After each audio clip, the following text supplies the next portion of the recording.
then our president, Jack Warner, is going to give us a few definitions. And then I'm going to show a very short slideshow. And after that, we're going to open it up to questions. We go in a round-robin fashion. Michael Brown, you'll be first up. And then you ask the question, we'll move on to John Momo. John, I hope I'm pronouncing it right. Moma. Pretty close, Ken. And okay, and then comes Ari O'Brien, and then Andy Marquardt, and on. So be ready, please, and when it is your turn, remember to take yourself off of mute. But in the meantime, everyone, if you could check your mute button right now to make sure you're all on mute. Appreciate it. Okay. Did you mean mute on the panel? I'm sorry.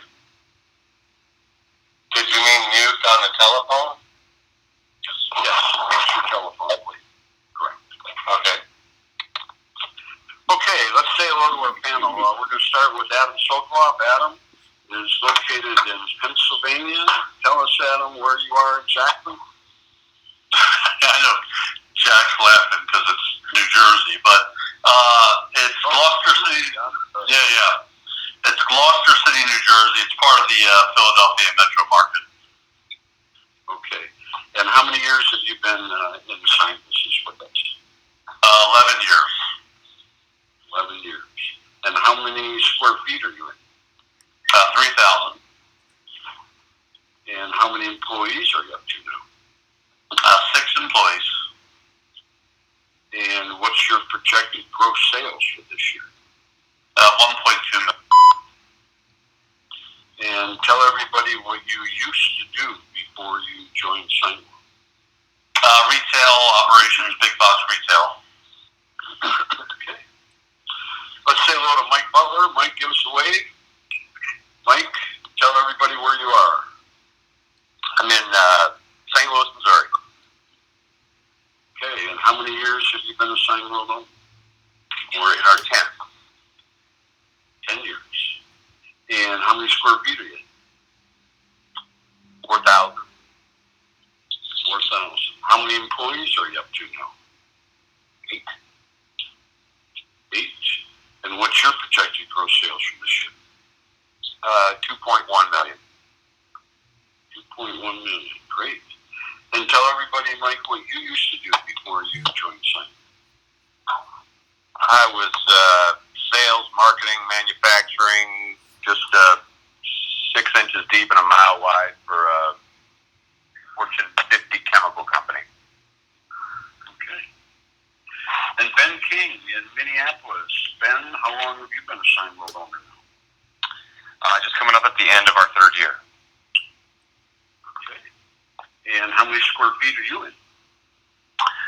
Just 2,050, 2,040, something like that. Just a little over 2,000. Okay. How many employees are you up to now, Ben? I have 4 full-time right now, and I was posting for a 5th. Okay. And what do you project your gross sales to be this year? 800,000. And tell everybody what you used to do in your former life before Signworld. Similar to Adam, I was in big box retail, so I was a senior director for Target for about 14, 15 years. Okay. And last but not least is Jack Werner. Jack started out as a Signworld owner, and he'll tell us his story. Go ahead, Jack. I started 24 years ago in 1,100 square feet. I ended up in 5,000 square feet with a staff of 11, doing 1.3 million in sales before the internet came along. I wish I had the internet.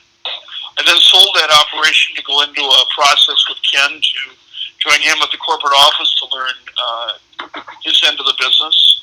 I then finished buying him out 5 years ago and became the president owner of Signworld. Ken has stayed on in many roles, helping the organization continue. So when I talk today, if the question leads more to my experience running an operation, I'll speak from that perspective. If it goes more to training and corporate policy today, I'll speak from that perspective. So depending on the question, I might answer from the owner side or from the corporate office side. Before Ken starts with a little slideshow, I want to give you a couple quick definitions. Signworld is not a franchise. We're an owner's alliance. There's 6 differences between us and a franchise. But the biggest is that there's no rules and no royalties. We believe that a franchise is appropriate if it's a cookie-cutter sale of same service, same product to the masses of the world. This is custom production, where every project is unique and different to a small core of repeatable customers. So we don't fit the franchise model as well. The rule book is not as critical. The name brand of a franchise is not critical. This is a very fragmented industry. It allows the owners to run their business uniquely and independently, and yet have a support system. A lot of Signworld owners will tell you they join Signworld not because they like the sign business, they like the fact there's no rules, no royalties. We have someone on the call that's got some background noise. If you can please mute your phone, we appreciate it. Come back in to ask a question when it's time. If you don't have a mute button on your phone, star 6. And then know that star 6 again will unmute the phone. So whoever has some background noise, we can hear some paper shuffling or something. Really appreciate if they could clear that off. The other comment I want to make is that a lot of times people confuse us with printers. Printers do the commodity items, the brochures, the business cards, the letterheads, the envelopes. Things that a printer's going to print on a piece of paper, put it in a box. We still have someone with some background noise. If you please, star 6 and mute the phone. It would really help the audio for everybody else. Because of desktop publishing, e-reading, and being able to purchase on the internet, print industry is being eroded. The sign business is alive and healthy. There's more signs in the world today than there are tomorrow. We're doing the unusual production. Small is the size of a postage stamp, the entire side of the building. Different materials, different depths. But it's the installation afterwards that makes it something that you can't order on the internet. You can research on the internet, but you can't order it because we still have to screw it to the wall, or glue it to the wall, screw it to the post, stick it in the ground, put it on the vehicle. So there's an application thing afterwards. So please don't confuse us with printers. Ken, do you have your slideshow ready?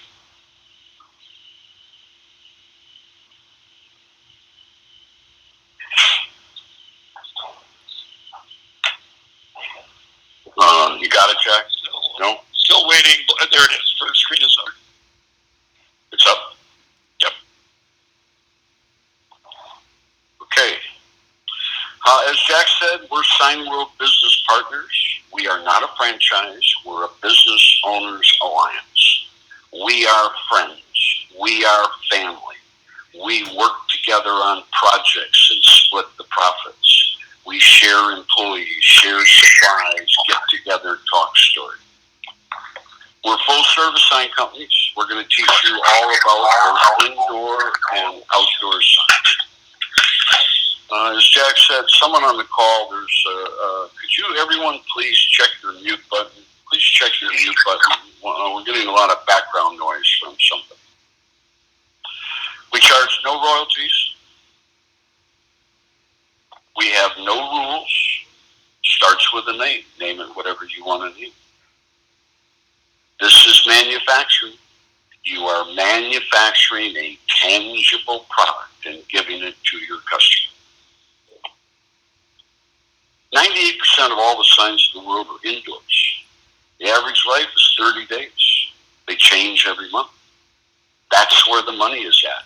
Repeat, repeat, repeat business. You start your business with one employee that is an experienced sign maker. We will help you find them. We will interview them. We will test them. And once you hire them, they can go to all of our training programs, no extra charge. This is a one-location business. When you outgrow your space, you just move a couple blocks down the road to twice the space. Someday you may even own your own building. We have about 20% of our Signworld owners who own their own building. This is business to business. Your customers are all the other businesses in town, no matter how small, no matter how big. Your hours posted on your door are 9 to 5, Monday through Friday. Your customers do not expect you to be there at night and on the weekends. You're home with your family. 80%. 80% of your gross annual sales most likely will come from your top 20 customers. Now, you'll have 100 customers or more. You'll take care of all of them every year. But 80% of your money most likely will come from your top 20. These are people who have to buy signs, have to change their signs every single month. Total investment all in, $210,000. That includes $30,000 of working capital, cash that's in your checking account for you to dip into if you need to in the early months, should you not break even cash on cash. Signworld's been in business 31 years, and we've never had any form of legal action. We have never, ever been sued by anyone. We have never, ever sued anyone. We've never been to mediation, arbitration, nothing. We're very, very proud of that track record. It's got to tell you something about how we run our company and how we take care of our 340 plus Signworld owners. You're going to receive outstanding support not only from our corporate staff, but as I said earlier, our 340 owners, we're family, we're friends. We talk all the time. We help each other out. We pay it forward. What sets Signworld apart? Again, no rules, no royalties, weekly sales training, and if you follow the program, 50 to 90% of your new business can come from the internet. Owners do not make signs. You're going to be taught how to make them. You'll always know how to do it. But your job is to run the company. Your job is to take care of the customer. Let your employees make the signs. We're the commercial sign company. We are not, and I repeat, we are not these retail store sign companies that you see in the shopping centers, the strip malls, and out on the main street. That is not our business model at all, where customers just pop in and walk in and stand at a front counter. That is not our model. As a commercial sign company, you'll be located in the light industrial area, the business park. More than likely, you'll have no walk-in traffic or very, very, very little. You as the owner will go out on 2 or 3 appointments every day to go and see the customer or the project site. In any given month, you're going to do 40 projects or more. You have to go see those projects. Some of our locations,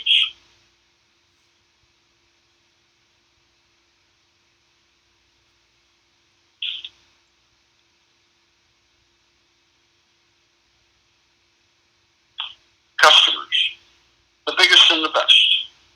There's a myth out there. People think signs come from headquarters. That's not entirely true.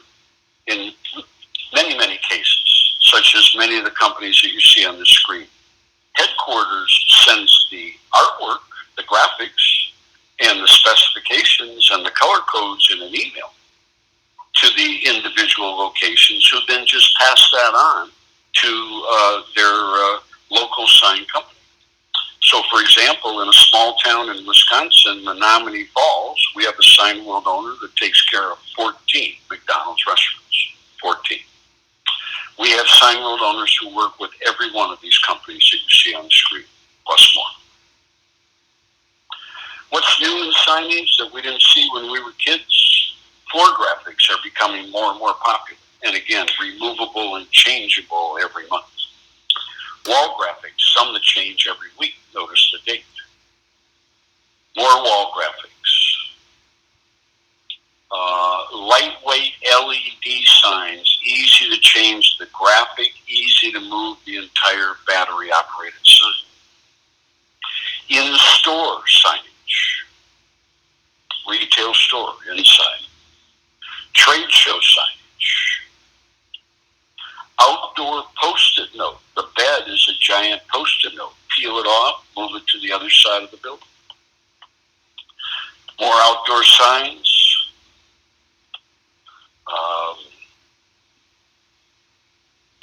Couple of big projects, real estate, indoor high-quality canvas prints, vehicle wraps, about 20% of the business or more.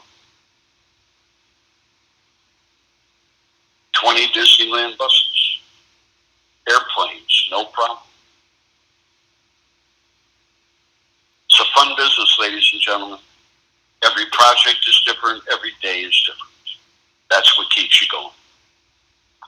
Come ride the Discovery Day bus. We do a Discovery Day once a month. It's always on a Friday. Everybody gets on the bus, and we go and we visit 4 different locations.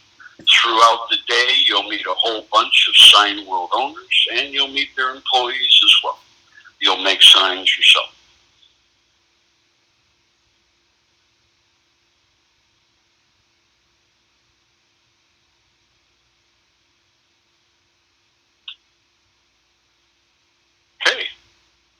Well, let's get started with questions.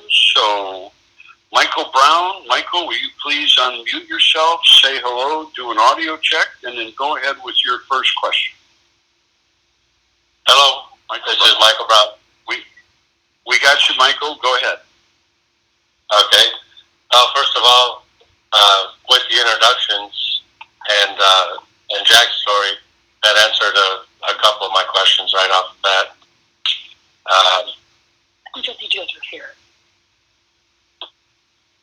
So, I guess my first question would be, how many here have had to finance the entire initial investment? In my case, it would be $210,000. And this is other than using your 401k. I'm Adam Folklaw, how did you finance your through my 401k. Okay. Mike Butler, how did you finance the investment? I financed it with personal funds and a small loan. Okay. Ben King, how did you finance the investment? I just liquidated some investment accounts. And Jack Warner? Same as Ben, liquidated some other accounts. In many cases, those who use a 401k plan, they maybe take a little bit more money and then put a salary in for themselves. So for the first year. John Moma. John, come off of mute.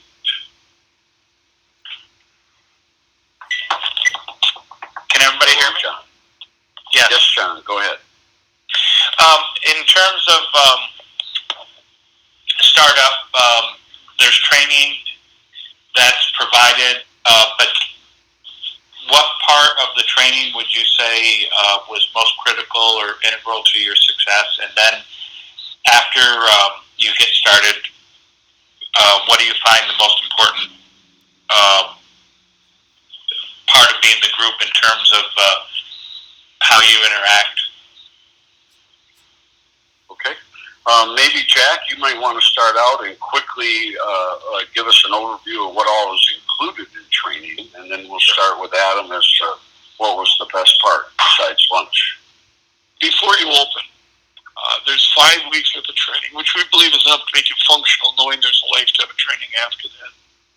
2 of those weeks are here in California at our training center. We have 3 new operations and training this week.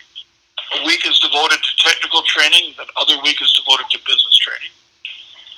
You're then going to go back to your home office because you're still building out a facility. Spend about 40 to 50 hours learning the business management software.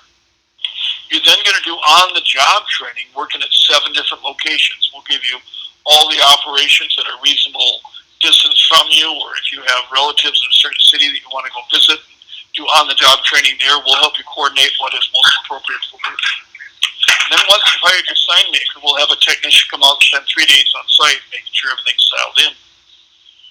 From there, you're going to go into an onboarding class where all the owners that are still in the build-out phase of the business are on a weekly webinar discussing with each other, making sure they're doing the action steps to get the pre-opening manual accomplished. They're joining our 2-year sales and marketing coaching program, where they'll first spend about a year with Ken 15 fellow students every week discussing how to get the business started. From there, they'll graduate to my advanced class where I teach second-year operations. You want to stay longer, there's no expiration, so it's not you're done with it. You can stay as long as you want. You're going to join a mastermind group where you and about 68 other owners you can meet weekly and discuss operational issues.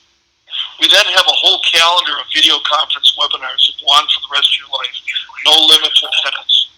Some are on pricing, some are on traditional marketing, some are on internet marketing, some are on technical issues, some are on learning all the different suppliers, some are on learning all the different niches of the business. Once a year, we get together for a large convention where this year we hosted 37 training sessions over a 3-day period, along with a large trade show with all the suppliers of the industry. There's a blog site where owners pose questions daily. Where do I buy? How do I price? How do I do? But long term, a lot of the training comes from the other owners. As you have projects going around the country, you're going to interact with other Signworld owners, and while you're discussing having them help you with a project that ends up in their market, having them coordinate the finishing details, you're discussing business with each other. So Signworld owners are effectively talking to each other every day for the rest of their life. So what Jack just said, more training than you'll ever have time to go to. Adam Sokolov, what was the most valuable part of the training for you? I think early on was the sales and marketing training. I thought that was really valuable. Tons of great best practices and systems for developing great sales habits. Mike Butler, what was the most valuable part of the training for you? I would agree with Adam on the Signworld part of the training, the formal part of the training, because sales and marketing was probably my area where I was most concerned, and it was very beneficial, teaching me and telling me how to maneuver and get some business in the market. I will say that after that, mastermind groups or the convention, or as Jack said, just the network of owners is invaluable. I mean, and early on, once you're running, getting going, that can't really be replaced, because you can commiserate, you can throw ideas around with other folks. You can learn how people are getting stuff done. It's invaluable. Ben King, what was the most valuable part of the training for you? Looking back, I'd say the 3 days that somebody from HP came out and kind of did some technical stuff here, because I lost my sign maker in that first kind of couple of months, and so what we learned there, I had to kind of make sure that I knew. But then, as Mike just mentioned, short of that, the mastermind group has been invaluable. I'm on probably my third iteration of a mastermind group since I started, and we had our call yesterday and took away a whole list of things that we want to do differently here. So the mastermind group, I find, continue to be invaluable even today. Okay. Ari O'Brien, come off of mute, say hello. Hello. Go ahead. Can you talk to me about what a typical day or week of marketing looks like for you guys? Sure. Adam, maybe answer that from year one, what was your day like? And today, what's your day like 11 years later? Yes. I mean, the first year one, year two, out of the office a lot, most of the time, attending different networking events, chamber, and other business associations. If there was an event, I was at it, and that was a big help to getting the business off the ground. Checking back in during the middle of the day, and then hopefully getting back out for some of the sales appointments in the afternoon. Today, with a large, established repeat client list and whatnot, it's probably 80% in the office now, and then 20% out of the office. So it's really reversed itself. On the same vein, Adam, today, what percent of your new business, not your repeat business, what percent of your new business comes from your website, the internet? So it's about 80%. Okay. Mike Butler, what did you do year one? What do you do today regarding sales and marketing? How was your day? How did you spend your day? I'm sorry. How did you spend your day? I think it was a lot similar to what Adam said. Early on, you were out and about networking or meeting, just meeting people, or getting out and getting in front of customers, then hustling back here to figure out what it was that they were really looking for and trying to put quotes together and things like that. But a lot of out and about. We didn't have as much going on here in the business to be here as much. I was trying to generate as much business as I could. Fast forward to today, again, as Adam said, a lot more of the business is repeat customers. We're, referrals from other folks. I'm not out beating the streets like I was. And we have a lot more projects going on, a lot of installations, a lot more in production, and, things that require more of my attention back here in the office.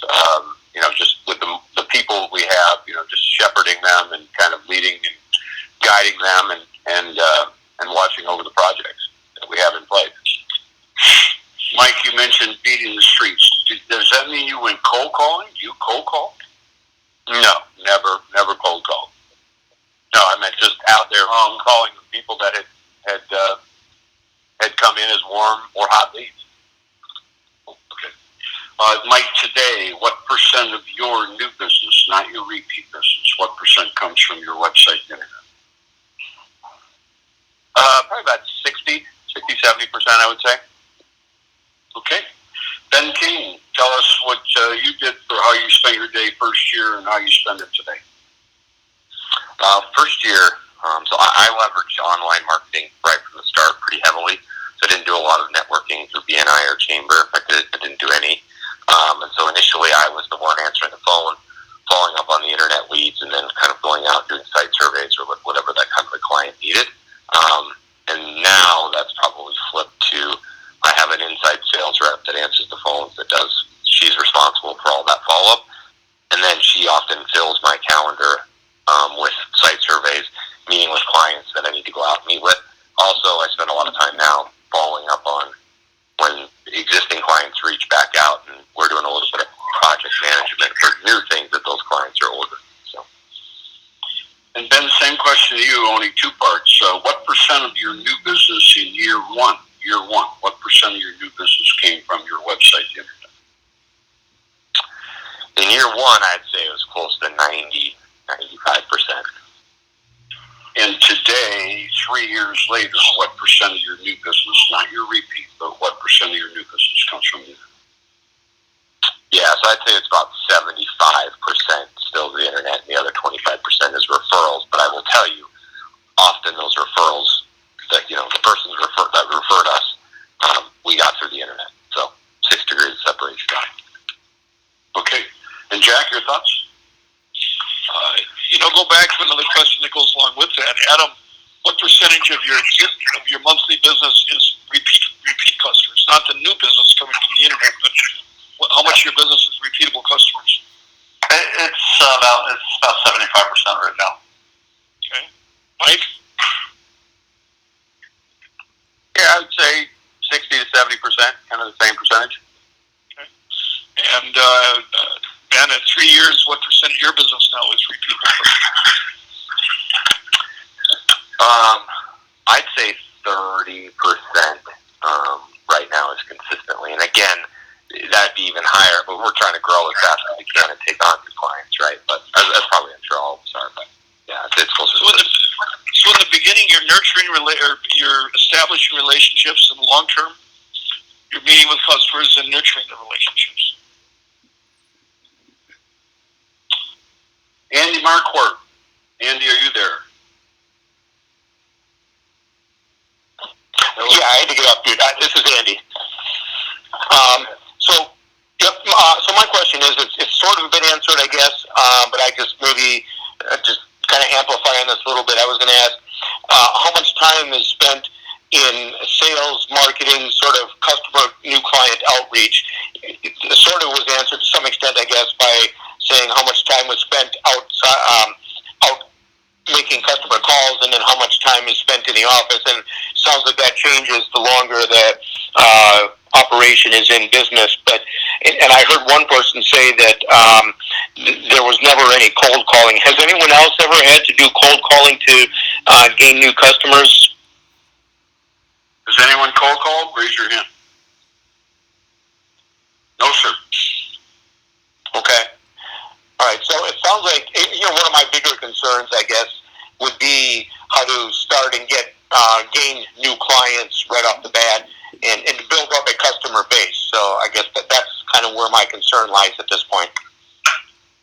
I'll answer that real quickly, Andy. If you were to decide to join Signworld today, it's going to take 3 months, 90 days for you to open. As Adam Sokoloff mentioned, go join a couple of networking clubs right now where you go to lunch twice a week. You go to your Chamber of Commerce, there's 200 people in the room. You go to that meeting every week for the next 3 months, and I'll tell you right now, you will have orders before you open up. Adam Sokoloff, did you have any orders before you opened up? Yeah, we had a couple orders before we opened, for certain. Mike Butler, did you have orders before you opened up? I had one. Okay. And Ben King, did you have orders before you opened up? I did, and I like to tell people that my first client, we did a $285 sign, and we've now billed her for $35,000 worth of signage over 3 years. My very first client. Perfect. Mark and Kim Okay. Cato. Mark, come off of mute. Do you want to go first? Yeah, sure. Good afternoon, everybody. Question about that process of hiring the first sign maker. Can you kind of talk about that process, how it went, how long it took you to find somebody, and is that employee still with you, or how long did you retain that first person? Adam, your thoughts? Yeah, back then it was probably more Craigslist. Today it's more Indeed and like ZipRecruiter, and we've had success with all three. My first employee was with me for 3 years, and we just got to the point where together we felt, we were kind of divided in the direction of the company at that point, so we moved on. Would you say you have low, medium, or high turnover? Low turnover. Mike Butler, employees? Well, I got our first one through Craigslist, and it wasn't exactly a needle in the haystack. There was a few good candidates out there, but you might get 100 resumes, and there'd be 4 people worth talking to. Since then, I would still go to Craigslist. I might find somebody word of mouth, through a vendor, or just being out in the industry. You'll find and make contacts with certain people. Relatively low turnover, almost none at this point in time. Got a pretty stable workforce right now. Okay. Ben King, your thoughts on hiring employees and turnover? Yes, I like these guys said, I think my first one through Indeed. They were with me about 3 months, and then I actually was able to grab another employee from another Signworld shop that was sunsetting his business. So jumped at the chance, brought him over. Since then, I'd say my turnover is a little bit higher than I'd like. I'd rate it medium, not high. And some of that is just, finding the right, getting the person in the right chair on the, or seat on the bus, so to speak.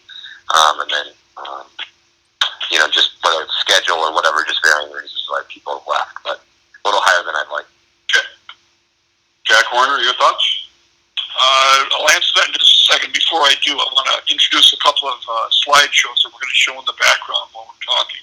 These don't have any audio, so we'll continue with questions. But the first slideshow is just showing you some of the operations inside now, so you can see how unique and diverse everyone has built their business. The second one is showing you what a sign is, not only what we make in-house with the original equipment, but the projects you get to get outsourced, so you get deeper in the business of creating that equipment. And a part of that slideshow is showing you some projects that you wouldn't even consider as a sign. The third slideshow is showing you some of our wall of fame, showing you some unique projects, Signworld Owners. So you can see that we might start off with some simpler things in the beginning, then over time go bigger and deeper, more complicated projects. We're going to give you the ads to place. We're going to tell you where to place the ads. You'll do the preliminary interviews, making sure it's somebody that you like. We'll then jump in and help you interviewing them on the technical side. I personally will interview them for multitasking, quality control, project management skills. couple things that we've added over the last couple of years is we've encouraged other Signworld existing owners to help interview for you. They have more experience than you, and that's helped an awful lot in making sure you're not missing some red flags. What we've also started to include is recommending that you pay for a day's wages, have them go work in the existing operation. Seeing how well do they perform on job. People can interview well, doesn't mean they work well. So learning, do they show up on time? Do they get along with others? Are they creative? Do they manage their day? Do they make mistakes? Helps an awful lot. So once you go through those, we have very little turnover these days of staff. I'm going to go ahead and start those slideshows, Ken. Okay. Ken Cato. Ken, come off of mute, say hello, and do you have a question? Hello. I do have one question. What were some of the unexpected challenges you had during startup? Okay. Adam Sokoloff, what was your biggest unexpected challenge first year? Stock market crash after 3 months. We're doing well, and then that just set us back for at least a year. And then we hung in there, worked hard, and got through it. But that was the thing that we just couldn't expect, didn't know was going to happen, and definitely affected us. Mike Butler, biggest unexpected challenge first year? I would say the amount of business that we got and we had to manage. And I was, as I mentioned earlier in the call, I was more concerned about getting the sale, and I wasn't as concerned about managing it and taking it through the process. And that was a big surprise to me. We had so much business, and I didn't have a great system for managing it all as it came in or after it came in. Okay. So much business came in, you didn't know how to handle it. Ben King, what was your biggest challenge first year? It's similar to Mike. We landed a couple of pretty big orders, and I overwhelmed two of my vendors, and then because we overwhelmed them, they didn't hit some timelines, and so I had to kind of deal with that with clients, and then just figuring out what other vendors I could use to get some of the projects that we had landed out the door. So. Okay, and Jack, your thoughts? I'd say the challenge of the business first year, the surprise, was also the blessing long term. Every project is unique and different, so it's just learning the variety of what we can do and all the different types of customers, then narrowing down and figuring out where you fit best. But learning something new every day for the rest of your life is interesting and challenging. Most franchises don't give you that opportunity. My thoughts, your biggest challenge will be your biggest weakness. So if you've never managed a team of employees, that'll be your biggest challenge. If you've never gone out on sales and marketing calls, that'll be your biggest challenge. If you've never had to take care of the books and run the finances of the business, that'll be your biggest challenge. Raji, come off of mute, Raji, say hello. Hi, everybody. Very interesting question. Go ahead. Raji, could you maybe come off of the speaker, and we can't hear you real clear. Yeah. Say again. Go ahead. Well, thank you for all the comments and the questions and the presentation. Really helpful. Can you hear me better now? Yes, go ahead with your question. The question is about technology. I saw you touched a little bit on that with the LED signs. How do you see that impacting the business going forward? And the second thing about recession, how do you think this business will behave in a potential recession? Okay, so the first question was, are we keeping up with technology and doing the electronic and the LED signs and all of that? Absolutely, yes. Adam Sokoloff, your thoughts? Yeah, it's amazing that the signage industry is so diverse that we haven't even begun or had a need to explore LEDs in terms of like digital displays in our business. So there's just so much out there. I don't think it's really necessary for us to dive into that. Mike Butler? Yes, we do LED message boards.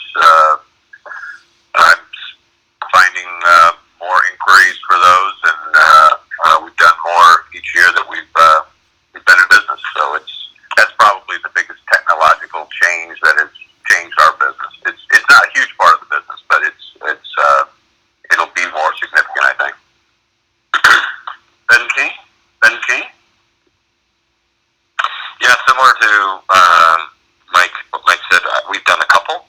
We'll continue to kind of, as those clients come in, try to fulfill that need for them. And we've got 2 vendors here that I've used on those projects, kind of at varying price points. So it's a little bit of what the client wants to spend. And so I think while it's ever changing, you definitely have a network of either owners that have done similar projects or sold those types of signs to leverage throughout Signworld, or potentially somebody local that you can lean on to fulfill the client's need. Okay, Jack, your thoughts? The beauty of the sign business is the beauty of the Signworld model. The world is huge. Every business is a customer. And there's everything from a name badge to billboard as your product mix. So you're going to start off the generalist and let the niche come to you. You can be wildly successful, including the technology signs, where you can avoid it. Adam, what percentage of your business is vehicle wraps at this point? 70%. So while he's very deep with vehicle wraps, other Signworld owners are deep with other things. You're going to start off the generalist and then let the niches develop that fits you best. Customize your business because you have a unique name and identity. The customer doesn't have a preconceived expectation. Okay. Jack, your audio is getting a little distorted, so maybe there's some adjustments you could do at your end. Might help. The other question was what happens during a recession. The only two that were in business, Mike Butler, during the recession of 08-09, was your business up, the same, or down? Well, we were fortunate enough to come in, or unfortunate enough to come in 09 or in 2010. I tell you, that was really a good time to be in business. It didn't affect me at all because I didn't have anything to base it on. So it gave us a good environment to get started and get going, and I didn't notice the difference. Jack, your thoughts during the recession? Was your business up, the same, or down? Well, you also have Adam to answer the question, Ken. We found that most Signworld owners rode right through the recession quite well, unless you were very, very deep in a niche that was affected by the economy, perhaps new home builders. Other than that, signs ride right through a bad economy. The stores are actually ordering more signs for sales. If they go out of business, they're needing a going out of business sign. Then they need to get their sign taken down to get their deposit back. And the landlord needs to put up a for lease sign. Somebody else decides to rent the building and they need a coming soon sign. They then need a permanent sign. They need a now open sign. They need a grand opening sign. The hospitals are still remodeling. The vehicles are still being rewrapped because they're on a lease. So signs ride right through a bad economy more than other industries. Okay.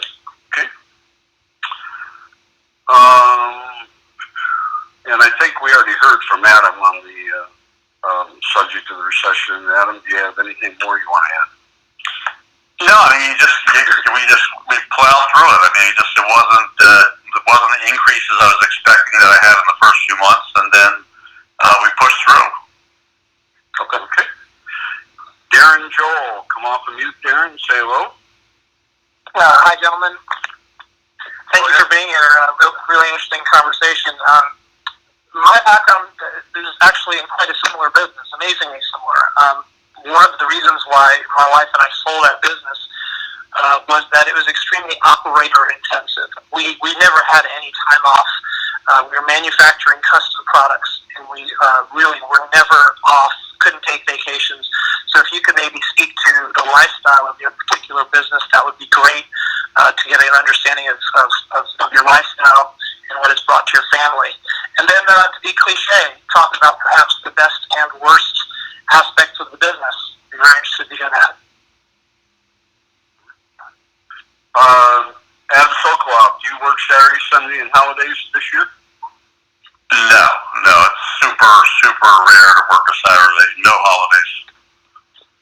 Okay, and how much vacation time have you already taken this year or in the last 12 months? 4 or 5 weeks. Okay. Mike Butler, have you worked Saturdays, Sundays, and holidays this year? No. And how much vacation time have you taken in the last 12 months? I haven't really added it all up, but I would say collectively probably 4 weeks, plus or minus. 4 weeks. And Mike, you have kids in school, correct? I got 2 in college and 1 still in high school. Never missed anything. Yeah, never missed anything. Not that I wanted to be at. And Ben King, do you work Saturdays, Sundays, and holidays now? I do not. And how much vacation time have you taken in the last 12 months? Probably 4 weeks. When it's all said and done. And kids, events, is that part of your life? Yeah, I got a 9-year-old and a 7-year-old, and I put them on the bus every day at 8:30, and I assistant coach both their hockey teams, and so I'm at the rink all the time and make sure that I don't miss getting them there or me myself being there. So from a work, it's been really, really good. Okay. And Jack Warner, tell us about Saturdays, Sundays, holidays, vacation, lifestyle, etc.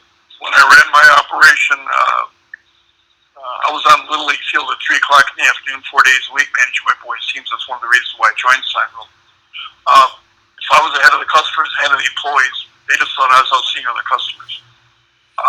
Part of the beauty of Signworld is we're here to help you organize your day, your week, your schedule, to hold you accountable to what you want for yourself instead of just being in business for yourself and not having anybody help you with that. Do we have owners that work a lot of hours? We do. But it's in their own DNA. It's their own demise that they do it. Could they delegate things more? Sure, but they don't want to. That's a lifestyle they chose as opposed to the business. Okay. Darren, is Marcy on the call as well? Does she have a question? Yeah, unfortunately, Marcy took a mediation. She didn't have much choice, and I'm going to have to relay. I've been rapidly taking notes, so I'm going to relay this to her. But if you don't mind, can you address the best aspects of the job and perhaps the worst? Again, at the risk of sounding very cliche. Okay, real quickly, Adam, what's the best part of your job? What's the worst part? Best part is help. We just really love helping. We feel like we're helping customers, businesses grow their business, or they come away with a smile when we finish a project. It's something that's going to be helping them, no matter the size of the company, whether it's just a mom and pop or a Fortune 500. The worst part, sometimes for me, is just the project management of just keeping it all straight. Making sure we come through and fulfill our promises. Mike Butler, the best and the worst. Well, I guess the best would be the freedom it's given me and the family-friendly nature of it, like we just talked about. I would say maybe the worst is, again, I'd have to go with what Adam said. It's managing client expectations and trying to get everything done on sometimes and many times unrealistic expectations of timetable. That's why it's critical that you set that kind of stuff up in the client's eyes, at the time of sale or prior to the time of sale. So that's the thing that keeps me up at night more than anything. Ben King, the best and the worst. Yeah, not to just piggyback, but the ability to help friends, people that you meet through other people that just, whether it's small projects, whatever, and then help businesses, that's been by far the coolest part. And then I would reiterate, the worst part's either, when you land a lot of business, it's just trying to figure out how do I get this through my shop, and then, staffing within that. So sometimes that the anxiety that can come with those large project managements can get a little hairy, but yeah, definitely does not outweigh the great part of the positives far outweigh it.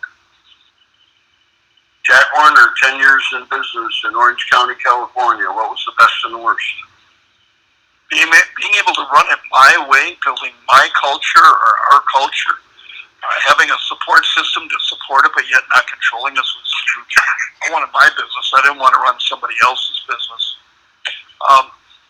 Worst, I can't really think of a worst. It was a great life. It gave me everything I was hoping for and more.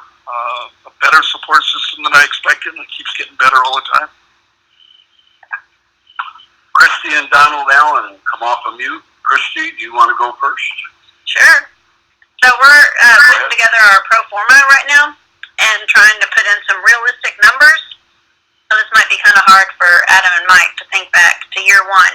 If you had to estimate maybe how many items or things you sold in those first few months or that first year, and on average, what maybe the price of that item would have been. Like, you think you did maybe 10 items for $400? There. Okay, Adam Sokoloff, average order size first year? I think it's about, yeah, I know, scratching my head. I think it's about $500 or $600, and that's grown to about $2,000 average order size now. And first year in business, how many orders did you process? I'm sorry, I have no idea on that. Mike Butler, average order size first year, average order size today? Again, kind of a guess, but I would say $700-800 was the average of the first year, and it's probably. And we do a lot of orders, and a lot of them are small, so that brings the average down. But I would guess it's probably 2,500 right now, maybe average. Okay. And Mike, let's give us a number of your 2 or 3 biggest projects you've done, total dollars. A new auto dealership was $225,000 probably total, and then a couple of monument signs with an LED message board, stone, brick, other graphics, maybe for $80,000 each, stuff like that. Back to you, Adam. A couple of big projects, total dollar value. We worked with a casino on interior signage. That was about $80,000. A couple different rebranding of vehicle fleets were anywhere from $50,000 to $80,000. Ben King, your turn. What's your average order size year one? What is it today? Year one was just a little under $1,700. We did 175 orders that first year. This year we'll come in just a little under 2,000, and within probably land somewhere in the neighborhood of 400 orders. Biggest project we've done, we're working with a parking garage that they're building here in the Twin Cities, and it's about $58,000. And we've done, similar to what Mike talked about, we've done a handful of large monument signs that have averaged in the 25 to 30K range. Okay, Jack Warner, your thoughts? I think my average order size in my first year probably by the end it was about $700. I did 430,000 sales that year, so I'm not sure how many orders that was. You can do the math. My biggest customer was a regional developer for Subway that has 200 locations, and they were constantly rebranding the logo. Never finished. Once I got done with the last one, I was working on the next one. Then I had a chain of stores that opened up 12 to 15 stores a year at $20,000 per store, so that was another $300,000 a year customer. Okay. Donald Allen. Donald, do you have a question? Sir, each of you, if you could describe the jobs completed during the first year of operation, kind of piggybacking on that same question, what percentage of first year sales did each of those jobs make up approximately? I'm not clear on that question. You want to restate that, please? Just one question. Just make it one question. Can you go ahead and describe the jobs completed in the first year of operation, just a few of them? What were your that out to you to take care of for them? Okay, Adam Sokolov, describe the jobs, the kind of jobs you did in your first year. Well, there's a little of everything. In the first year, it was everything from lobby signs to interior vinyl lettering for a home health care chain, vehicle wraps for a credit union. Still our customers today. And then there's just probably a lot of I'm just trying to think. There was some just stickers, decals, window graphics, a little of everything. Okay. Mike Butler, first year, what were the kind of projects you did? Banners, a lot of simple window graphics for storefronts. A few vehicles here and there, not many, but some. We did. We were into commercial real estate early on, and still are. So that took up a big chunk of our jobs, where we would be installing these 4x6 plywood signs out all over town. And we had one big. I remember we had one big cut. It was a retirement home. We did a series of monument signs for them early on. In that not early on, but in that first year, which kind of helped boost our average a little bit. So it was a wide range. Ben King? Yeah, I think we still are a generalist. We did a lot of different types of signs, from banners to window graphics. I think right now we've landed more of a niche in wall murals and lobby signs. But we kind of do everything for, we try to help clients in what they need, and then figure out, best way for us to do it. Jack? Our model's set up that you start off the generalist, and within some reasonable boundaries, take on the variety and decide which customers and products you like best, and then let the niches come to you over time. Okay. Jason Evans, you're on the phone, and John Carpino, I'll call on you right after Ruben, so please be ready if you're still on the call. Jason Evans, I'll ask you first, and then John Carpino. Be ready with your question. To our panel, can we have short answers? We're almost out of time, and we still have 4 or 5 people to go. Ruben, come off of mute, say hello. Hi, how's everyone doing? Quick question I had was, what is the main limitations as a new owner for Signworld, like as far as service and projects? I think the last question or answers kind of gave me some insight, but still, what are the main limitations that can be offered? Because I understand that we start off with one employee and one, designer or operator. Okay, Adam, what would you say are your limitations? I don't know that there were really any. I mean, between a network of owners who has a vast amount of experience, and then partner suppliers that can help us fabricate things that we wouldn't necessarily do in-house, I don't really know that we have limitations. Mike Butler, limitations?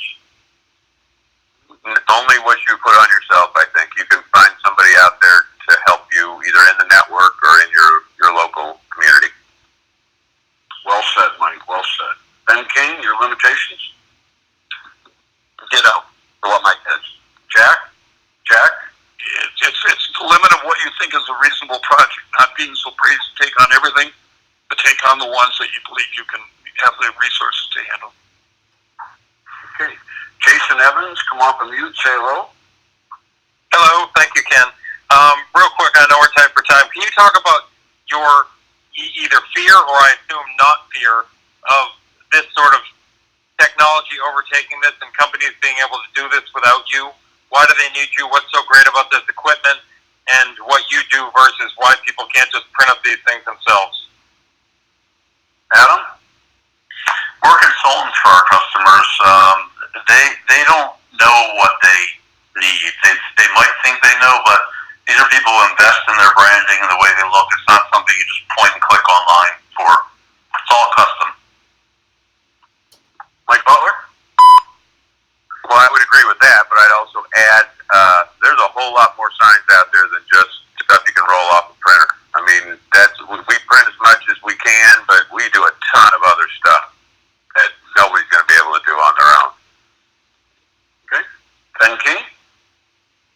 another thing I'd add is that if somebody's starting a business, whether it's a coffee shop or a bike shop or whatever, they make money by making coffee or making a bicycle, right? They're not going to, I'm going to make my own sign now because I think I know how to do it. That's not why they're opening their business. They're opening their business to do what they're passionate about, which isn't signs.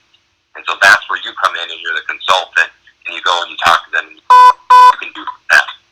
So I don't work that one. We built a Signworld model on the idea that the customer we're going after, our core customer, is a corporation, a business that has too many other things going on to deal with making their own signs. So this is custom production for that core clientele that needs and wants this service forever. Hey, John Carpino. John, come off of mute. Say hello. Hi. So my question is just how price competitive is this business, and are you really able to achieve like that 20-25% net profit margin that we talked about?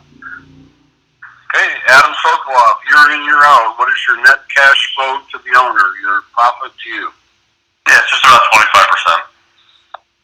Mike Butler, 25 to 30. 25 to 30. Ben King, 22. 22. And Jack Warner. Very consistently 25. We're really trying to look for the customer that doesn't want to negotiate, wants to get it done, isn't out price shopping. If they're out price shopping, let them go somewhere else. There's too many customers that want to be taken care of. Ruben, we had Ruben, I'm sorry. George Schaff. Schaff, am I pronouncing it right, George? Yeah, Schaff. All right, yes, thank you, guys. Excellent. So my question is, when you want to scale up the business, what sorts of levers are out there to do so? I assume it has something to do with the amount of machines you have, how much equipment you have, and that kind of leads to my other question, which is, how many machines do you start with? How much equipment do you start with? Jack, give us a quick overview of the startup package, and then to our panel, just tell us equipment that you've added and at what point you've added the equipment, as well as how fast you grew your employee base to run that equipment. Jack, go ahead with what do they get in startup? To start with, you're going to start with a digital printer, a plotter, and a laminator, and those should do all the two-dimensional projects that are out there. Have enough capacity to get you to a 500,000, 600,000, 700,000 in revenue number, a 25% net profit, a 150 net number, and 3 or 4 employees before you're going to need any more embellishment equipment, whether you buy more printers or you bring in some of the specialty equipment and eliminate some of those subcontractors. Adam, what have you added? Adam, what additional equipment have you bought and at what points in time? Computer workstations for design, an additional printer, 5 years in, replaced the original printer at year 8, so we're running 2 printers now. Mike Butler, what additional equipment have you added? Just the equipment for the people that we've added. No real net new production equipment, but several trucks for installation and doing all our own installs and servicing of signs. So, Mike, you're 10 years in business and you're still using the startup package, the printer and the vinyl cutter? Well, I've replaced them, but net, we still have one printer, one plotter. At what point did you replace them? When a tornado wiped us out about 5 years ago. Okay. Ben King, what additional equipment have you added and when? I added a panel saw to cut substrates almost immediately within the first 3 months, and then just workstations for additional employees. How much was that saw in the first couple months? $1,200 on Craigslist. $1,200. Okay, Jack Warner, 10 years in business. What kind of additional equipment did you add over time? I added in year 4 a CNC router to do my own dimensional projects. I had my own channel letter bending equipment in year 5, but that was to eliminate subcontractors. I only had 1 printer. Okay. Carrie Carpino. Carrie, come off of mute. Say hello.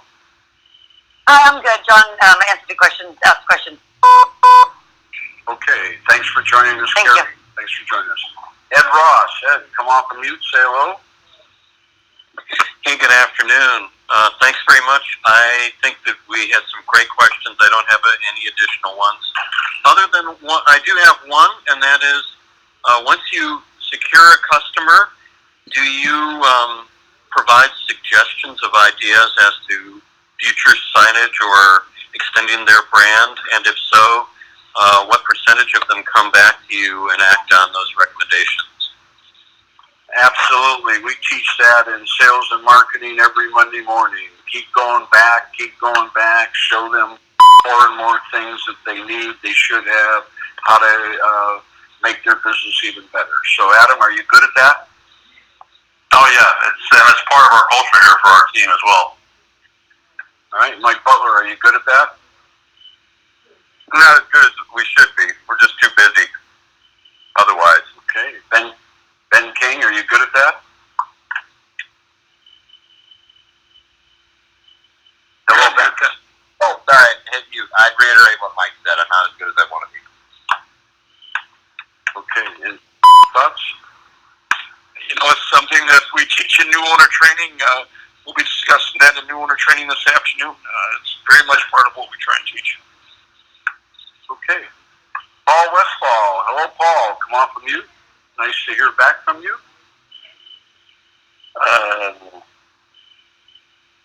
Sorry, this isn't working. Go ahead. Yeah, we can hear you, Paul. Oh, I've just been listening in on the questions that are here, and I got a lot of answers here.